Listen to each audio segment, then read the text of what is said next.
Good evening, everybody. This is the Newberg City Council, March 16th edition. I call this meeting to order. Could we have roll call, please? We will in a minute. Sorry, I'll be right there.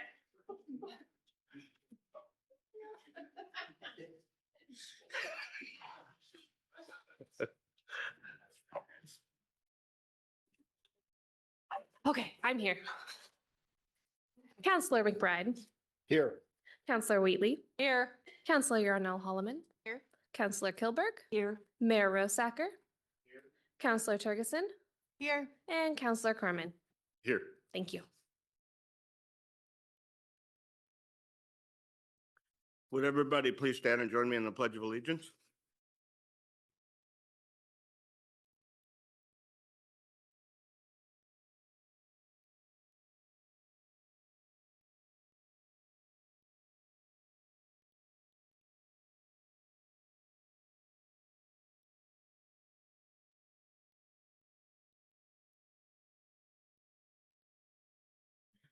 Well, thank you for being here, everybody. This past week, I was invited to join the chief and Officer Stearns. Chief Kosmicki, would you please tell the people what's going on? Yeah, so we attended the graduation for the DARE class, and a young lady impressed the heck out of me. Her name is Sunny Johnson, and she gave a really good speech. And so I invited her to come here and share it with the council with Officer Stearns. So you guys go ahead and come up. Officer Stearns can answer any questions. I think we'll probably let Sunny go first, and then he'll stick around for any questions you may have. Thank you.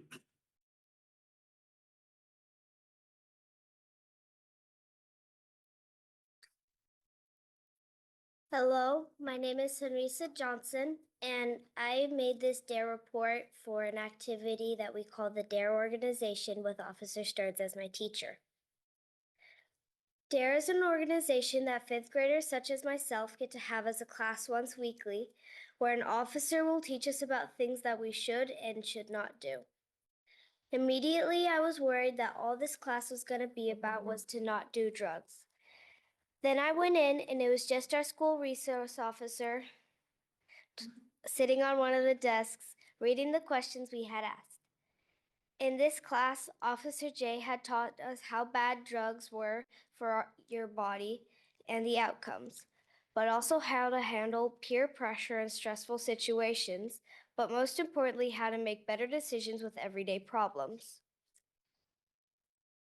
In our DARE classroom, we were safe to say what we needed to say, and that was what we loved. DARE did help me a lot with my basketball games, especially when I got hurt. Let me tell you about this one time. My basketball team was playing the toughest team in the league.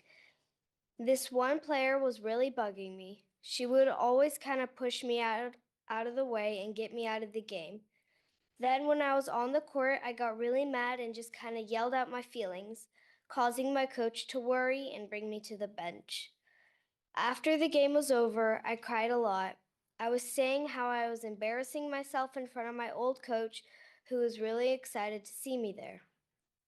Then on Valentine's Day, we were playing this team again, and I was worried. Then I remembered what Officer J had said about handling stressful situations. Think about how you reacted to this before and how you can handle it now. So I kept that in my mind and played the best game I could. Sure, I got pushed around a few times, but I just got up again and tried my best. Every time that I got pushed down or fouled and the ref did not call it, I remembered how I felt after that one game and how I made this decision to not feel like that. My team did not win the game, but we still scored points. I felt good about how that game played out, even if we didn't win. The DARE decision-making model, DDMM, has really helped me out of tough problems before, like when I got in a fight with my brother, Angus. He was getting on my nerves by putting really moldy sausages in the back of our car. I was supposed to be cleaning out the car for my friend who was coming over later. When I found those sausages in the back seat, I knew it was Angus. When I came inside, I told him to go in the back of the car and clean it out. He said he didn't want to, but I didn't say too bad or I don't care. I simply said, well, if you don't, the car will stink so bad and Mom will probably yell at you. Telling Angus an outcome helped him realize that he needed to clean the back of the car. So when I defined the problem, I could think of ways to assess, respond, and evaluate. I defined that the moldy sausages needed to be taken out by Angus. I assessed that he did not want to take them out, but I responded in a way that was kind-ish, not mean or rude. Afterward, I did evaluate my decision, and I thought that I did the best option possible. DARE is by far one of the best things that could have happened to not only me, but also my classmates. I think that this experience has helped remind myself that I'm not the only important person in this world. In the near and far future, I will be using DARE to get me out of stressful situations like meeting somebody new, fights with my family, health and safety of myself and others, future opportunities, and most importantly, my academic and personal success. With tough times like these, we could really use DARE all over the world, not just in schools, but also to show grown people just how bad some things are. While I will miss the DARE classroom and the questions I could ask Officer J, love those, I am glad to successfully move on from this part in life. This experience has definitely helped me make the best choices possible in basketball games, fights with siblings, or something more serious. DARE has shown me that choices, big or small, matter. That is definitely something I want to show the world. Thank you, Officer J, for this opportunity you've given me.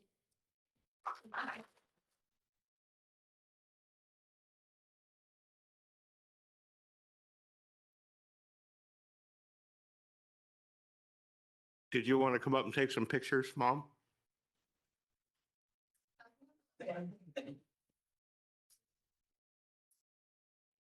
And for those of you who were facing the wrong direction, when she talked about her brother, he was quite animated back there. And maybe just a little bit guilty. Thank you so much. Appreciate you all. Do you have any questions about the DARE program? I know it's been a while. I certainly do. This made my day. I love hearing these stories. I remember when the police would come into my classroom and teach us things, and I think that went away and for a long time. So I'm really glad to hear what you guys are doing. What I was wondering is how is this a year-long program? Is it just elementary school? Like, how long does it last? Can you give me some more details? I fully support it. Yeah, great question. So the DARE program, it's a 10-week program, and it's for the fifth graders in our district. So I teach all of them. At this point, this is my third year. We've graduated over 936. So I go to all the different elementary schools, and I'm in their classroom once a week for 10 weeks. And there's 10 different lessons, and we learn things such as how to communicate, peer pressure, bullying, good decision-making skills, the DARE decision-making model, which is what she was mentioning there. DARE is quite a bit different than probably the DARE that you and I did when we were kids. I still have my certificate from 1992 and Hillcrest Elementary. Back then, it was an officer that came to the classroom and said, "Don't do drugs." And I think that's about it. He had a cool car. Now I'm in the classroom with these students. We're building these relationships. And so, it's a 10-week lesson, and it's much different. I think around 2000, we stopped doing it here in Newberg. And then around 2008, DARE went back to the drawing board and partnered with some universities and said, we're going to do it better. It wasn't that DARE was bad. They just found a better way to do it. And so the new DARE is social emotional learning.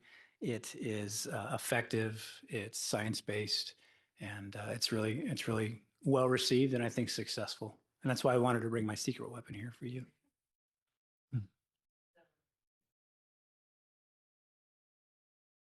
Yeah, so is this for the whole fifth grade class or is it just open to whoever wants to join the program? Currently, I teach all of the elementary fifth grade classes in our district, and I also teach C.S. Lewis.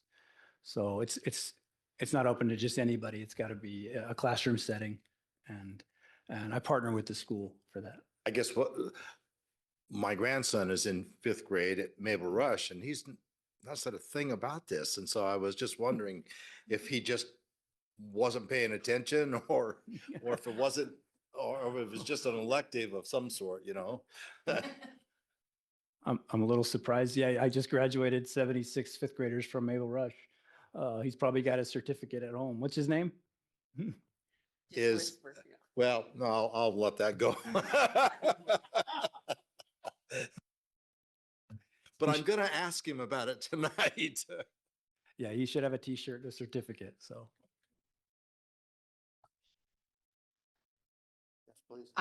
Thank you so much. And it's so great to see you when I drop off at Edwards. I just want to say that I think it's great that we have an easy way for kids to be introduced to very hard conversations and topics, and especially around drugs and alcohol and mental health component that comes with that. And I wish there was way, way more of that, and really appreciate you and what you're doing. well, I appreciate that.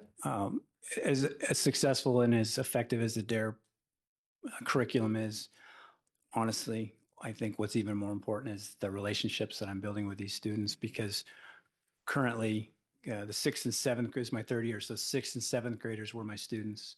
Next year, the eighth graders. So I'll have every single student in the middle school will have been one of my students. So I have that relationship. And middle school is when they really need an officer and they need that relationship. So possibly I'll follow some of these students into high school when the other SRO retires. I don't know yet, but that's I think even more important than the DARE is this relationship building. So I appreciate the opportunity and I thank you for your time, and great job, Sonny.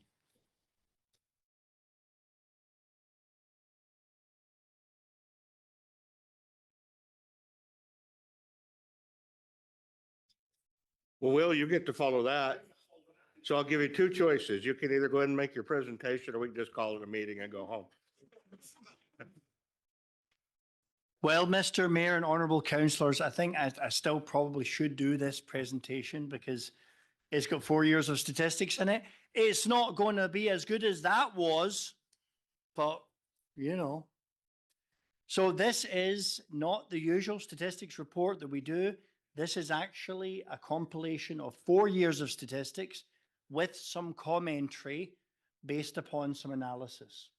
So first of all, though, I'm also kind of making this a bit of fun. So if we look at the first slide, what do you think that is? And any councillor can interrupt me if they want to, or perhaps even anyone in the audience. What do you think it is? Solar energy. Let's find out. It is clean water made. Now look at the pattern and look at the colors for each year. Now you can see, broadly speaking, the pattern follows the pattern of the seasons. However, and this is the really interesting takeaway for me, look at 2023 and look at 2025. Right? So here's my thought, right? Maybe what's most important about this number is to drill down a little bit is what summer production is by day. I said when I looked at this, I would start to maybe have some other thoughts about what does it mean. What we haven't been looking at is daily production. Now we know we had the biggest solid run in the summer of 4.1 million gallons per day this summer. What would happen if I compared this summer production with the other 3 years summer production to see if we can see what's happening there? Because the most important thing that we do with water production is summer water production, because that's when we're going to start to run into a bind. So what I'm trying to say is this was food, all of this is food for thought, honourable councillors. I was trying to see what thoughts this would give me. What thought that this gave me was I need to find out what summer daily production is and compare those numbers. And that will give us more of a sense of where we're going with water consumption in the summer. So more to come on this. Next thing. What is that? It's not much of a pattern to be seen there. You're correct, Mr. Mayor. That is building permit numbers. And you will see there that I didn't really learn a lot about this. This is kind of something I knew about. Construction is generally down from the very busy years of 21 and 22. I don't see a particular call to action here. For example, right now, I would not consider adding another plans examiner. I don't see that supported in the data. And I don't see a particular seasonality to this. I just see that we've seen a decline in housing starts. And you're going to see this several other places. But staffing as we have it today is going to work. Okay, what is that?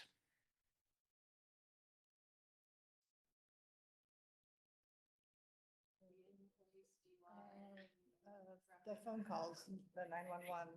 It is, yes, it is non-emergency calls. Now, here again, this one is really interesting. So there's been a steady decline in the non-emergency call classification.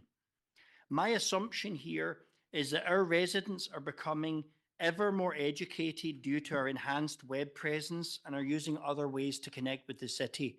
Maybe they're not necessarily making this type of call all the time, but we also know that another metric you're going to see later has been going up, which is contacts through the website. Maybe there's a connection.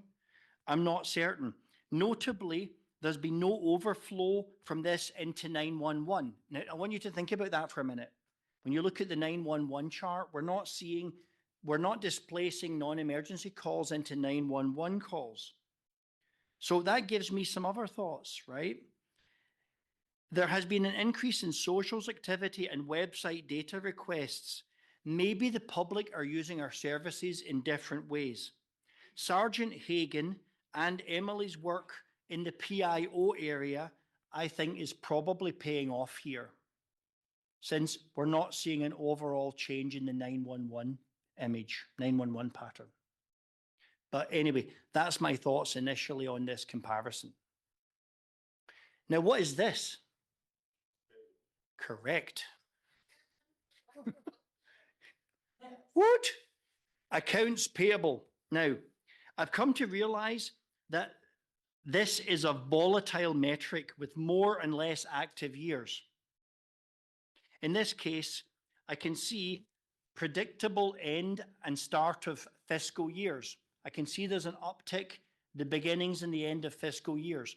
That is to be expected because KD shuts off spending near the end of the fiscal year, and KD starts the spending again at the start of the next fiscal year to give us time to balance out the ledger at the end of the year. That's one of the things that you would expect to see. But I can also see that in the years when we had heavy spending on capital improvement projects, such as Elliott Road, you see there's a spike in those procurement expenditures. The clear takeaway is that by keeping our reserves prudently high, we can balance out the up years and the down years, even when we're building more or less stuff, depending upon the year. Okay, what data is that?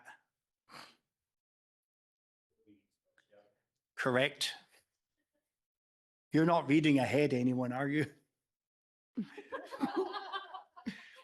That is indeed building inspections. In line with the other construction-related metrics, these have come down from their high heady points of 21, 22. And for those at home that have never looked at any of this stuff before, the city didn't collect any statistics until 4 years ago. That was when we began to collect meaningful statistics. And so it's useful to inform us about questions like staffing and expenditures. All right. What is that thing? Yes, that is building permits. In building permits, similar to miscellaneous permits, these seem to have reached a new normal for the current pace of construction starts. Once again, this does not indicate the need for additional staffing in this area. By looking at the numbers, we can see that unless we start to move into a real expansion of construction, we wouldn't want to add an extra building inspector, an extra plans examiner, or whatever. So that's a clear takeaway. And a similar sort of thing, and this is correct, social media engagement. Now, you see what I was saying as, and I'm not saying there is you do give correlation and causation, folks, right? But it is interesting that non-emergencies have come down a bit, whereas normal social media connections, some of which is run by the police PIO, that is tracking in the other direction. In line with council goals, there's been a steady growth in this area, and we haven't added any resources here. So there's an important thing. We've always had 2 PIO positions working. No extra resources have been added here, and this has grown. Notably, there's a spike in November of 2023, and that is associated with the day that Instagram arrived. In other words, we weren't reaching the kids. People in my generation are on Facebook, if anything, and Instagram. So by reaching a different demographic, we saw a great acceleration, and maybe that also helped reduce some of the calls on non-emergency. That's what I'm taking away from this. Yes, certainly. So you said that some of these were run by the police PIO. Do we know like what proportion of these engagements are police related versus general city engagement? Not right now, but I can definitely get you that division. Yep. I know they're both very active, but I can find out how many are Sergeant Hagan and how many are Emily. I'd be curious, especially just for that correlation with like the decrease of non-emergency calls, if that's where if there's a corresponding uptick. So again, correlation, not causation, but I would be curious. Thank you. That's a really good idea.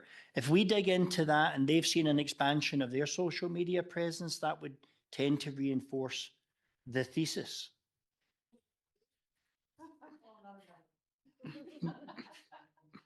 Okay, what data might that be? That is public information requests. Since the other reforms like the new website and the expansion of our social media presence, our PRR requests have been growing greatly. And under the current city recorder, who is brilliant, although she can't be here tonight, we have been keeping up with this growth in production with the same staff. So that is pretty remarkable. More people are finding our web pages more easily, and then they're asking more questions, and we're answering them. What is that?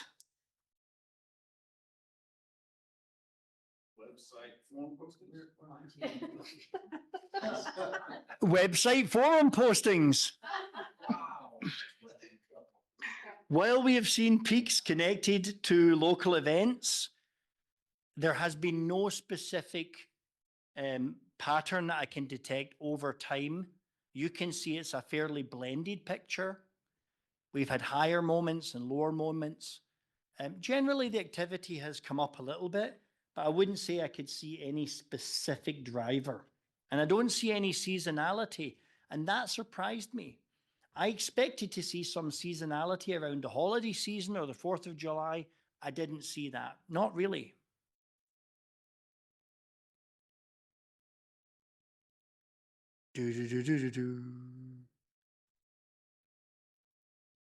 Ah, payroll processing.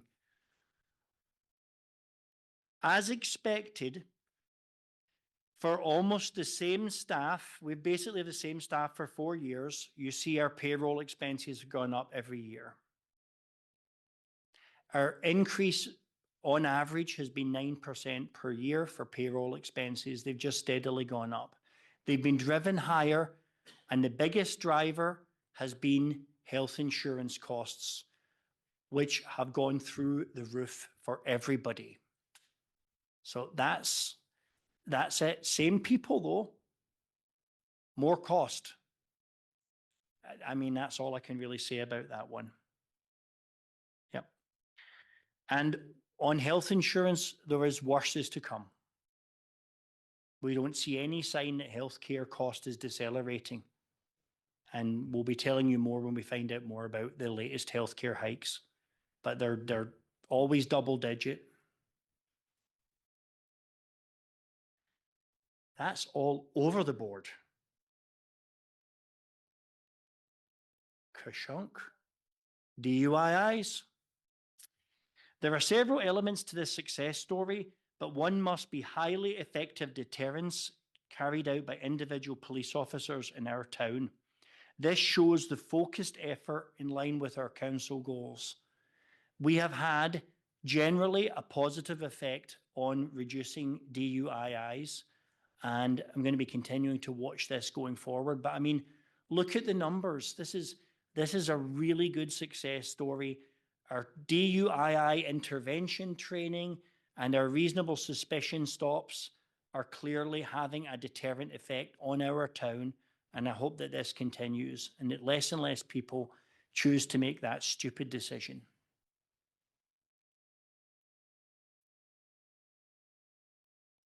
What is that? It's the other stuff. When you flush the toilet, it has to go somewhere.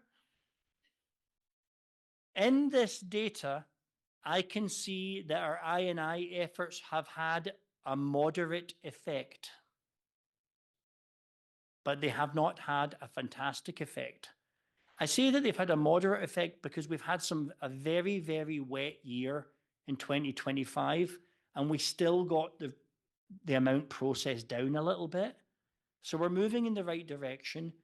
We're spending a lot of money this summer on I&I work, $900,000, as you know, on lateral connections. We hope that helps with that sewage line that is currently surcharging. So we have to keep focusing on this and try and do better, because it's a waste of chemicals, it's a waste of money, it's a waste of staff hours. But we have old pipes, and we can never afford to replace all the pipes that we have. That's just life. We can only do what we can do with the money that we have. Okay, what is that? Kashunk. Go, oh, traffic stops. Marginally more activity developing and more interventions for safety over time. Perhaps unexpectedly, no clear seasonality to this data. I expected more reckless driving around holiday events, times when you might expect people would be maybe having a few drinks and driving when they shouldn't. I don't really see that in the data. I do see the focused effort on good safety programming over time. I think that many of the traffic stops may also be helping with DUII outcomes. And now I'm going to explain that dropout there. That's got an explanation behind it. You already probably know what that is, but any ideas? This is citations and warnings. First of all, when the number crashed to 0, it wasn't because we weren't doing any citations and warnings. That was when we were moving to the new cloud-based system for dispatch. You remember there was a couple of months when I couldn't give you statistics about that because we were between two systems. So that's what that is. But in looking at this, in the data, we see that spike in 2025, and a data drop in 2025 by moving to the cloud-based system. Overall, I can see steady and efficient work. I don't see any particular pattern to it that would indicate something in particular. And I don't see any seasonality either.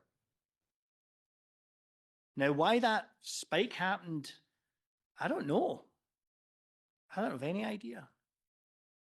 June of 25. Yeah. Is that where like the red light camera was? The moment we had the red light camera?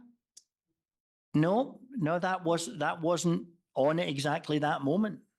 So we've racked our brains about that spike, and maybe was there an enforcement? Oh, here we go. The chief knows. I can tell you exactly what it was. Do you see the number right there for March? It was fairly low. I sent an email to the officers. I sent an email out to the officers. Get busy. Earn your keep. Earn your keep and get after it. And you can see the spike. And that's exactly what we want. So the chief noticed that maybe a little bit of I wouldn't say relaxation, but maybe not full on. Sent an email and whap, you got a spike in your statistics. Good to go. It looks like I need to send another one. Just kidding. Just joking. Not really. Okay. Here is another type of data. And, by the way, I don't think a lot of cities collect data like this. I think we're kind of unusual for actually trying to figure things out. Planning decisions. Now, you'll see there that in planning decisions, similar to other building and construction metrics, there has been an overall activity drop to the heady days earlier in the data period, especially 22. But there was a lot of activity also in 23. But it's a lot lower now. That is in line with construction, less building, less planning decisions. And what is this thing? And it is 911 calls.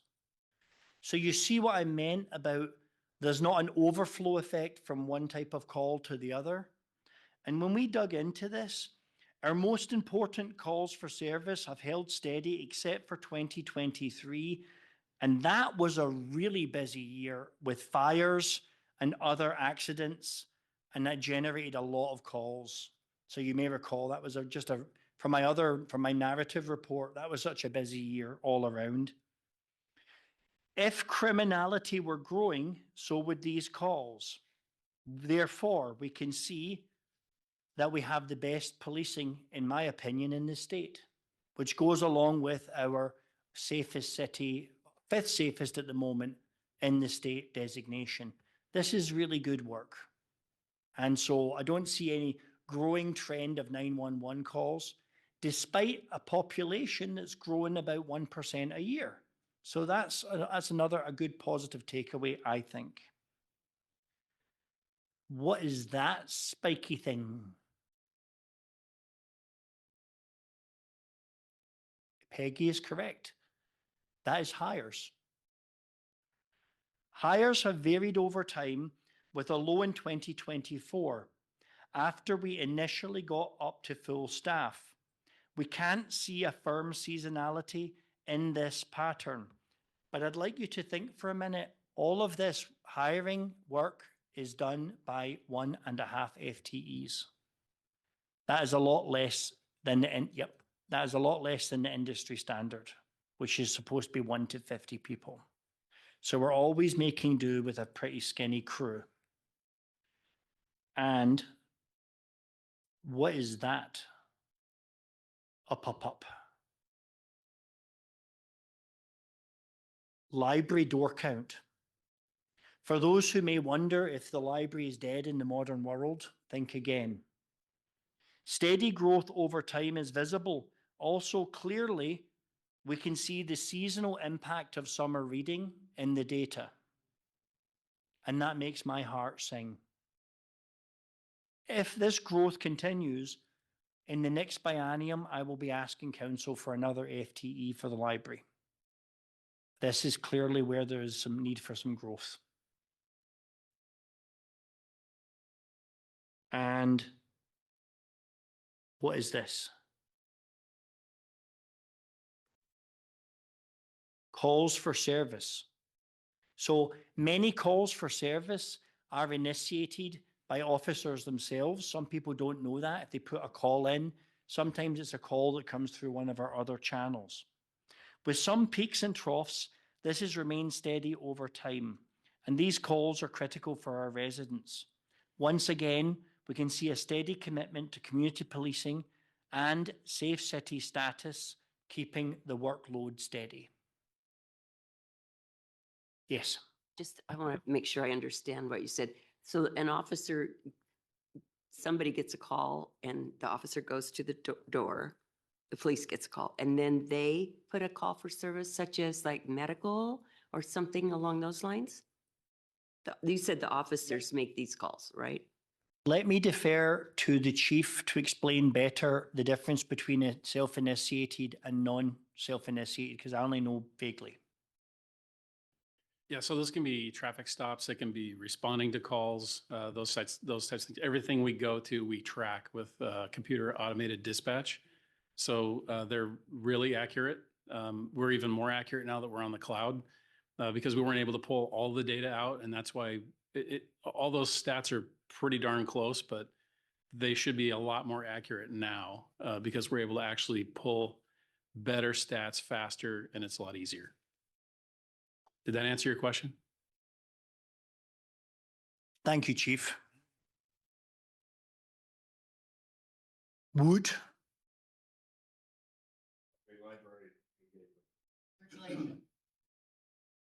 Circulation. Circulation has gone up every single year since I left the library.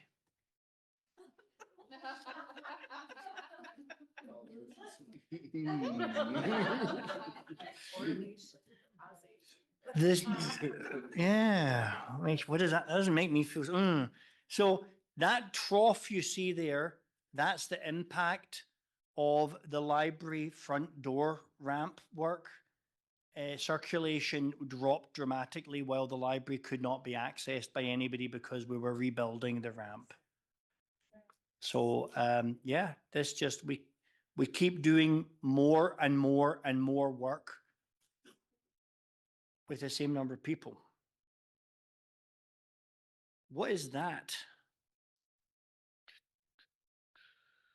This is work orders completed by Public Works. I didn't really realize until I put this chart together that these have fallen off over time. Frankly, this is an area where I can see that the city has room for improvement. And this did not really come into sharp focus in my mind until I created this chart. We are currently working on some restructuring in Public Works led by the new director. We're going to be trying something different. I would like to see this number start to climb dramatically. This represents individual tasks that are completed. Now we've got the same numbers of staff, but I'm experimenting right now with breaking out the teams into dedicated teams, one team for each utility, instead of having a group of staff working together that move from one task to another. This will mean that there'll be a supervisor focused on streets, one on potable water, and one on sewer stormwater. I want to see if this can create more workload generation, more tasks completed. This came into crystal focus. I didn't really notice this as creeping up on me, right? When you look at the averages, it's not as obvious as when you look at a chart. So what I'm telling the council is, I've said, you know, good, good, good, wow, great, good, good. This isn't good. We can do better, and we're going to do better. So it just comes down to increasing productivity, right? Precisely. These tickets represent productivity, and our productivity has been going down. And I'm not blaming anyone. I'm just saying we can do better. Okay, what is this thing?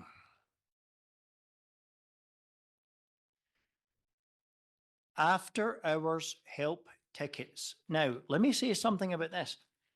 As you know, we've done a lot of things recently last year, moving services to cloud hosted services. We've implemented some AI services. This is one to watch.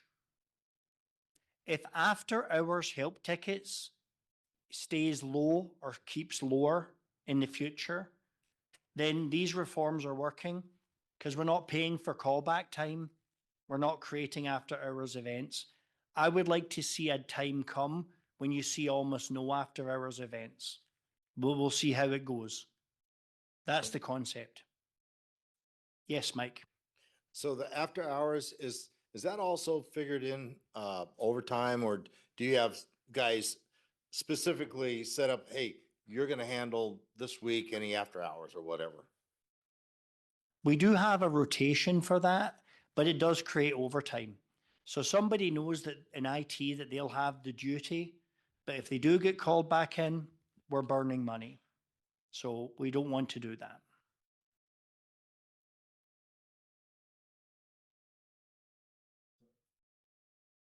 Yes. So why do you think, I mean, from November to December, there was like nothing? You know, what was going on that created that? Anything unusual that was happening? So I think broadly speaking, a lot of these events were created by something failing. Like it could be a winter storm event, but it could also be in the winter, some of our fiber failed. It could also be, there was a lot of help tickets generated during the flood. The city flood created a heck of a lot of events. So that might be a correlation. One time an electrician took a Sawzall and sawed through a Romex cable and turned off the servers. That was a great weekend. So, you know, there's some things just happen, switches fail. But the more of our stuff that is cloud-based, the more resistant we become to local events. Okay, here we go. Kashunk. That is running recruitments. With some reduction over time, I do not see seasonality or any predictable pattern in this. I do see a spike where we lost people to Hillsborough. We had that unfortunate event, but they pay higher salaries. So unfortunately, that's what happens when you don't pay as good a salary. Sometimes you're going to lose people. So there's no helping that. And what is this stuff? It is normal service tickets. Now you see in IT, we've had a lot of service tickets connected to going to the cloud base. I don't see yet that it's having a positive effect on general service tickets. However, the IT director assures me he feels strongly that over time, more people will be able to do more self-service things and service tickets will diminish. So once again, this is one to watch. And then, boom. This is claims processed by HR. There is not a lot of overall pattern to be seen here. We had a somewhat busier year this year. We see a spike in activity in 2023. That was created by a random upsurge in FMLA claims, because I had to check what was that about. But broadly speaking, not a lot of pattern. We did run a bit more claims in 25 than we did previously. I'm not sure exactly why that is, but it's not, we didn't have a big outbreak of illness or something. So I don't really know why that happened. I'll have to ask Alison a bit more about that because it is a little higher. And then that is separations. And this is my last one. Here we can see that the initial spike created by my reform in city leadership, AKA layoffs, and then we can see a spike caused by 4 employees going to Hillsborough. And broadly speaking, apart from those 2 events, it has been fairly random across the board. But once again, not carried out by that many people. And we are about to start, sadly, I have to tell you, a recruitment for Alison Seiler, who is going to retire. So I do hope that things stay as efficient as they have been for the last 4 or 5 years. Now, this is just for fun. I thought you'd like to see this. I decided, knowing that we are the 6th safest community in Oregon, to look at the criminality of my hometown right now. Dumbarton in Dumbartonshire, sorry boys if any of you are watching this, West Dumbartonshire has constantly ranked as having one of the highest crime rates in Scotland, often the top 4 or 5. The area reported 672 crimes for every 10,000 people, approximately 67 per thousand. Overall crime rates are high, and they include a high proportion of violent crimes. And then there is the comparable statistic for our town. So there's another reason why I love living here. And people say, do you ever miss Dumbarton? I say, not so much.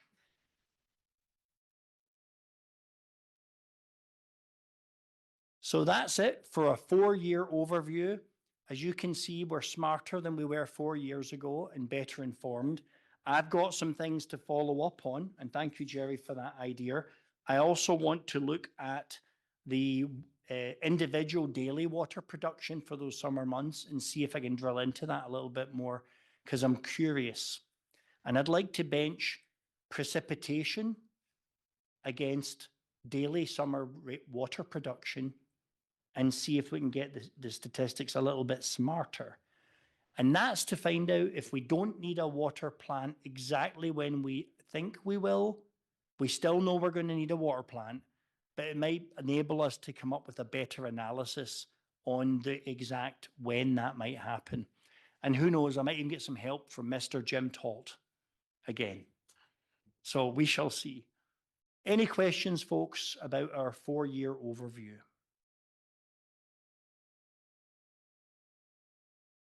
Yeah, I just want to thank you, Will. I mean, this is some good information, and we haven't necessarily seen it in the past. And this I think will give us a better handle and give you a better handle on the different processes that you're looking at. And this was good. Thank you. You're very welcome, sir. Thank you. Thank you, Will. You did good after that little girl. So we have now, as public comments, we have one public comment, and that is Penny Rader. Welcome.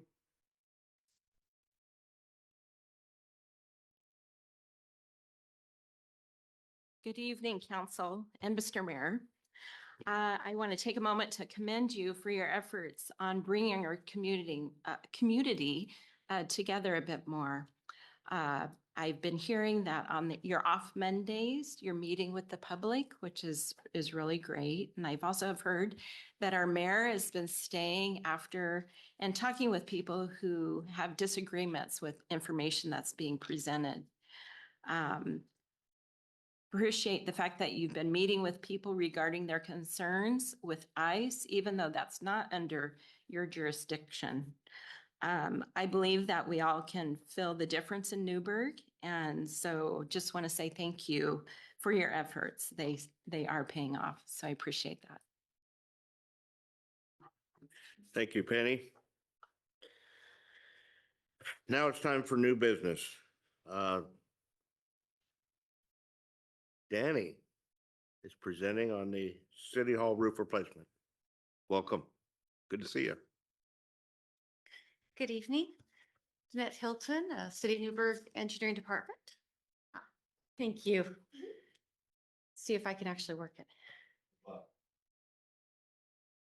Wrong way. Look at there. So I'm here to talk about the City Hall. I thought I'd start with a moment of just reminding us it is a nice historical building, been around since 1914. I thought it was kind of fun to add in there that we actually purchased it for $14,725 back in 1914. So it does have a longstanding history, and it means a lot to the city, it means a lot to us. I opted not to play with photos of our flood from City Hall, but instead I took the excerpt of the flood that did happen in 2024, as you all are sure very aware of. A conservative estimate of 4,000 gallons of pressurized water went from the roof, or basically in the ceiling of the top floor, and found its way all the way to the basement. We all know the great expense and great length that we went through to regain our lovely City Hall and make it so that we can work in there again. The findings of the flood is due to the lack of insulation within the roof. The 3 shafts that I have circled on the picture for you are open barometric shafts. There is no valve, no lever. They are just completely open. And then, of course, a single pane windows that do not seal when closed throughout the entire building. We're only here today to look at address two of those three problems, and that is the lack of insulation with the roof and those open barometric shafts on the roof. We've received 3 bids. One was a non-responsive. One is fairly high and a little bit above the budget that I was hoping to target. However, we did receive 1 base bid at the $321,175. We are recommending to award to that bid. This resolution that I'll be bringing forth on April 20th is to make said repairs. We do have funds in the budget to do this.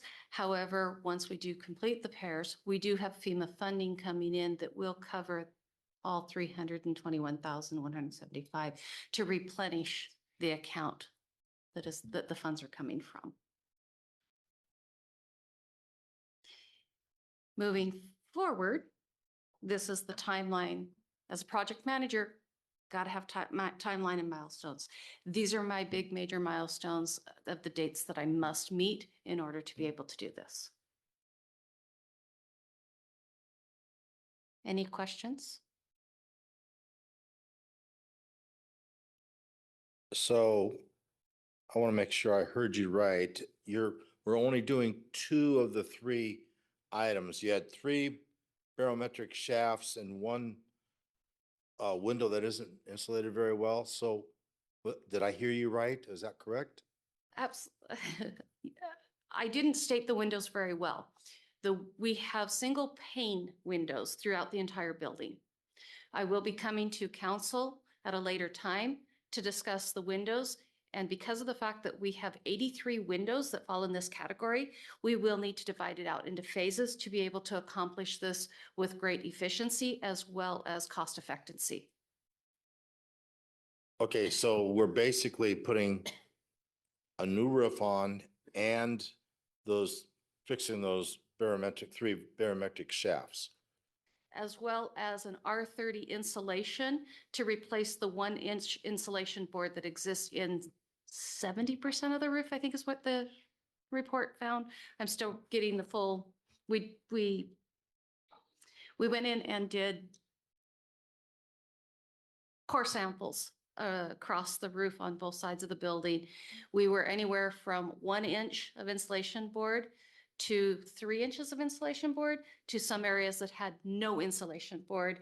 And the membrane that is on there today is actually adhered directly to the board itself. And so there is no air gap. So the insulation is actually reduced due to that as well. So we have approximately an R5 at best, and we're going to go to an R30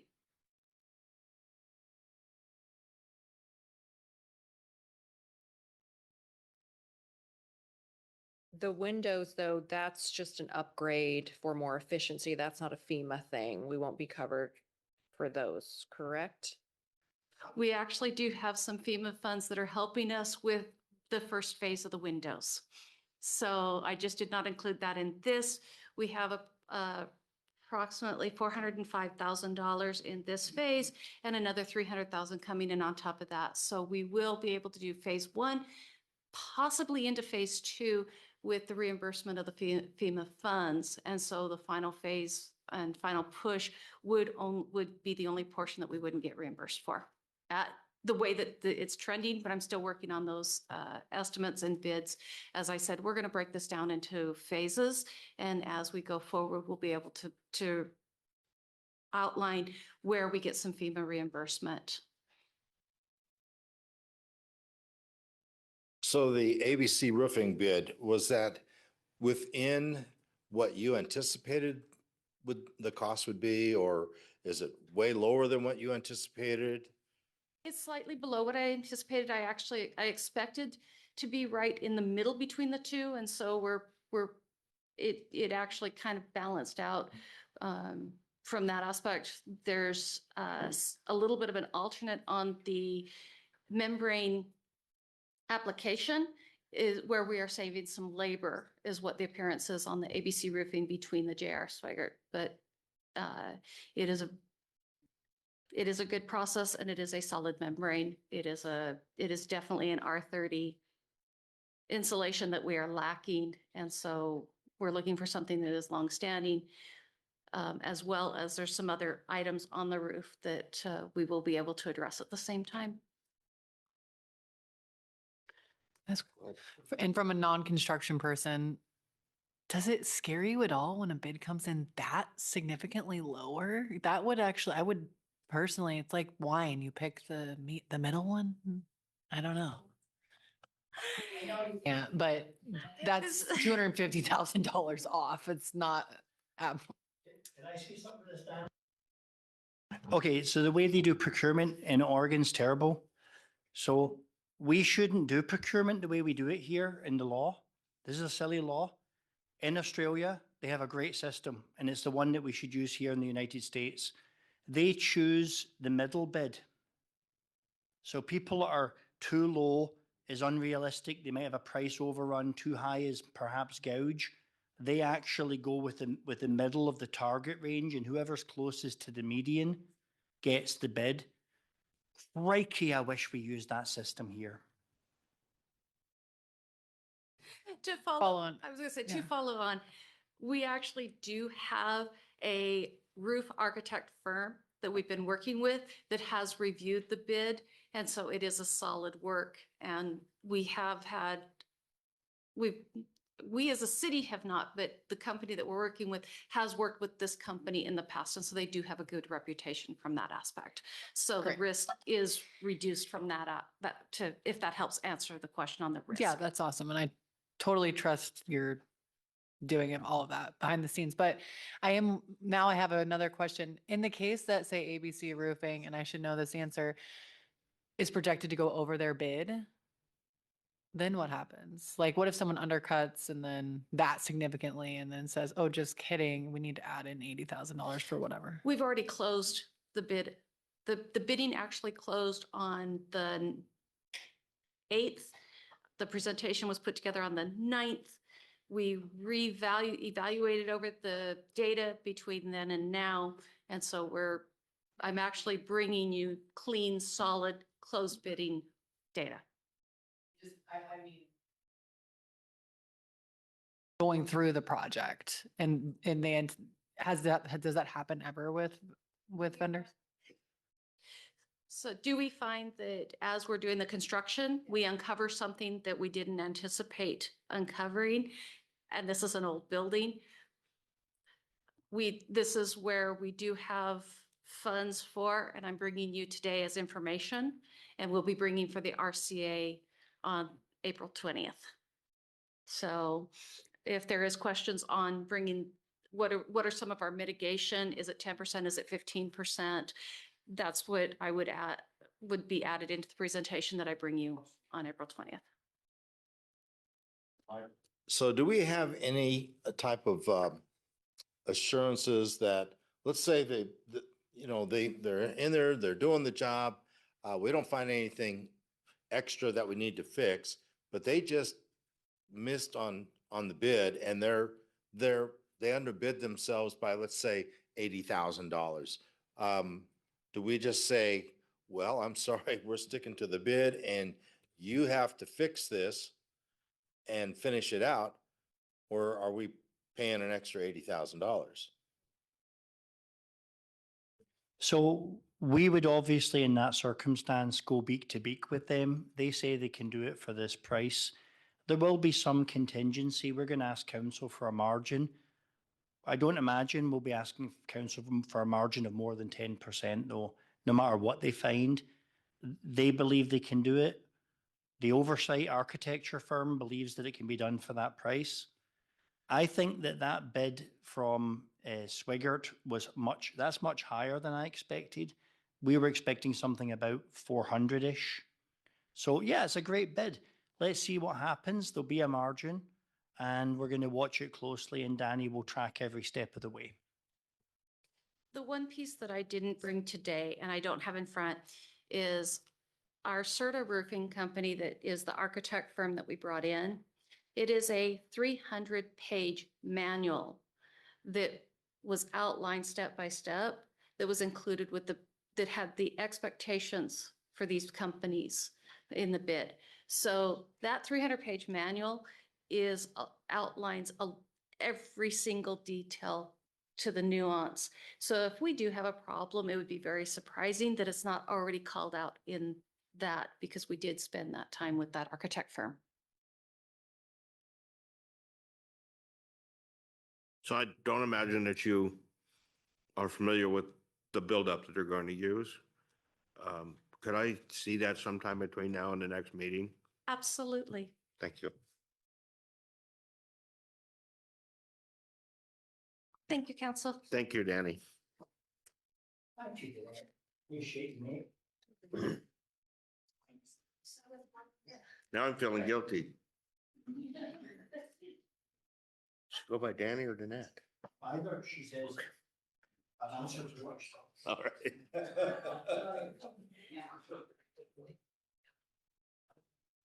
Oh, can I say something? Sure. Just a quick thing. So, Danette was a troubleshooter for Intel. That means she floated from one location to another without having an office. She lived out of a briefcase. She just had a laptop, would go into different buildings, solve problems with clean rooms, labs, structures, digital equipment, and it's the best hire of the year that we did. So while we're still on new business, the city manager and I have been discussing the River Street project. You've all gotten comments from citizens at this point, I'm sure, as we have. What we would like to do is create an ad hoc committee. We're going to put 5 citizens on it. 2 of them will live on River Street, and the rest will live someplace within the city. We've asked Jerry to be the chair of that committee, and she's graciously accepted. So if anybody has nominations for that, please give it to Jerry or to me or to Will, and we'll get rolling with that at some point in the future. Is that fair enough, Will? Okay, thank you. All right, now we have a public hearing for the adoption of the rates for 2027.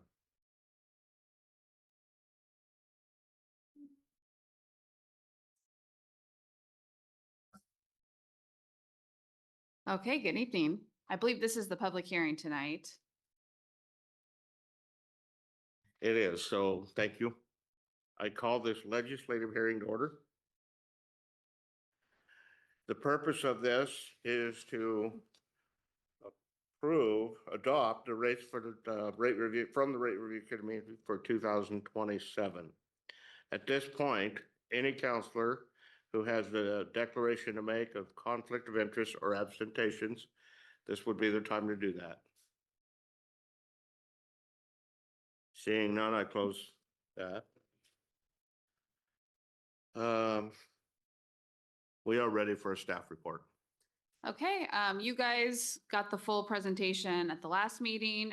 Just for a brief recap, the rate review committee made a recommendation for a 5% increase to water, a 4.1% increase to wastewater, a 4.5% increase to stormwater, and a 4% increase to the transportation utility fee for 2027 and 2028, because these are 2 years of rate increases.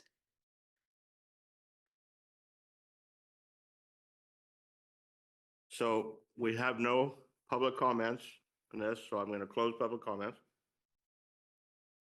Yes, Peggy? Saying the rates will happen each year for 2 years, or these increases are for 2 years? Good clarification. It'll be, these same rate increases will happen in 2027 and then again in 2028.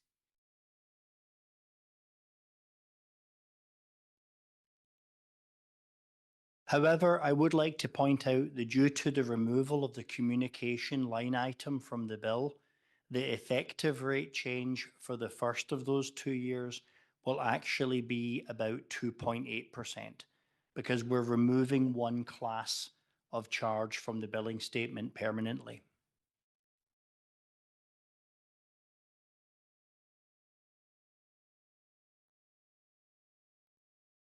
So at this point, recommendation from staff? To adopt resolution 2026-4018. So at this point, this is the time for council deliberations.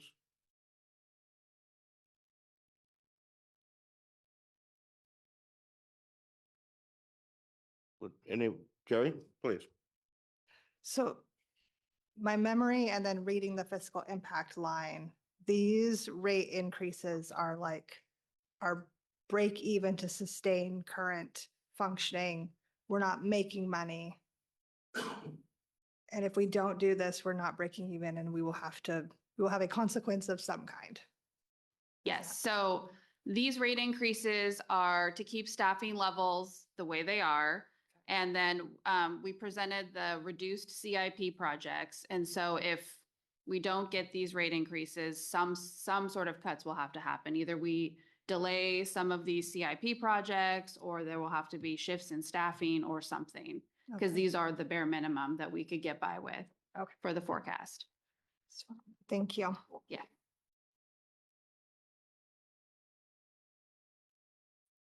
If there are no more questions, would somebody like to make a motion?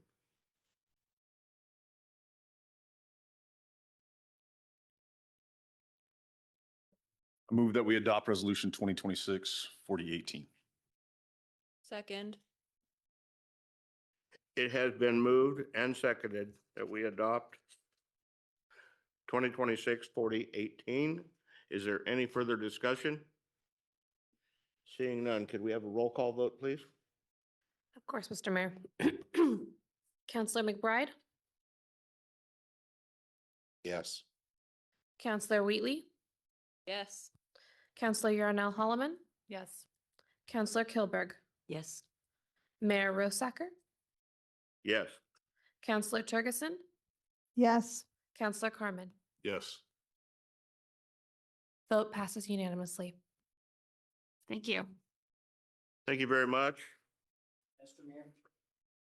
I want to say thank you to Ned Knight, who is here because he's on that rate review committee, and they're so concerned with the work that they're doing. They had to come and see the results. So thank you. Yes, Will. I would like to also thank Councillor Kilberg.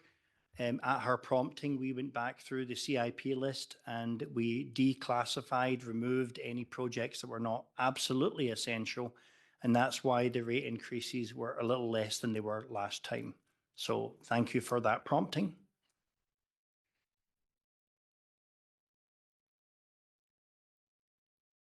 Thank you. Well, that concludes our agenda for tonight. So this meeting is adjourned.